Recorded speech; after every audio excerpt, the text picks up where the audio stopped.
Tensi tinggi terjadi sejak debat capres dimulai, ibarat permainan bola, kick and rush, hingga tiki-taka digunakan capres untuk menjatuhkan lawan. Dan kemudian di MK dibentuk MK yang hasilnya mengatakan bahwa terjadi pelanggaran etika berat yang menyebabkan keputusan yang dibuat oleh MK secara etika bermasalah.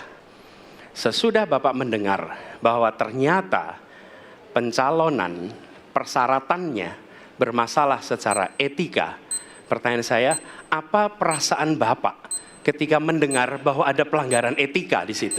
Intinya adalah bahwa keputusan itu final dan tidak dapat dirubah. Ya, saya laksanakan.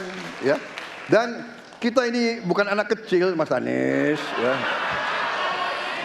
Anda juga paham, ya. Sudahlah, ya.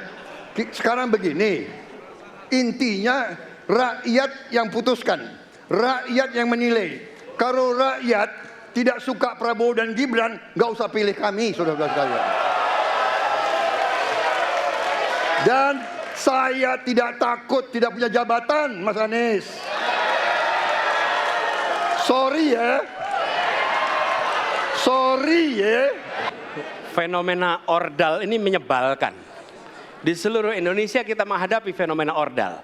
Ada ordal di mana-mana yang membuat meritokratik nggak berjalan, yang membuat etika luntur. Dan ketika fenomena ordal itu bukan hanya di masyarakat, tapi di proses yang paling puncak terjadi ordal.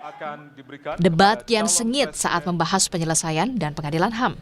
Tahun 2009, DPR sudah mengeluarkan 4 rekomendasi pada saat itu kepada Presiden. 1, membentuk pengadilan HAM ad hoc.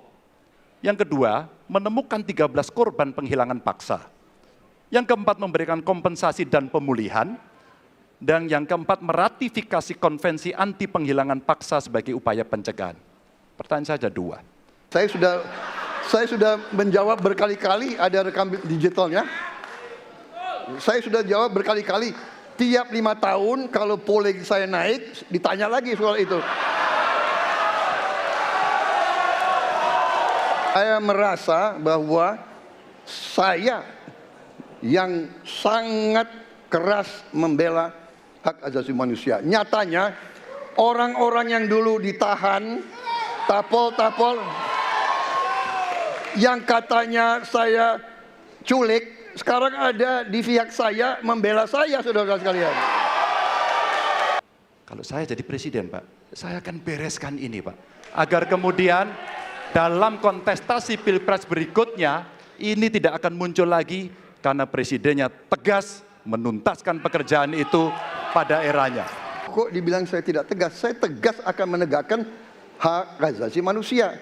Masalah yang Bapak tanyakan agak tendensius. Kenapa yang 13 orang hilang pada saat itu ditanya kepada saya?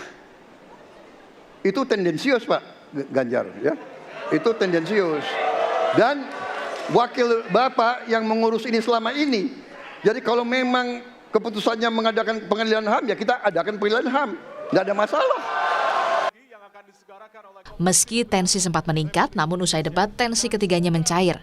Masih ada kesempatan 4 kali debat untuk Capres-Cawapres meyakinkan publik menunjukkan kualitas pemimpin masa depan. Tim Liputan, Kompas TV.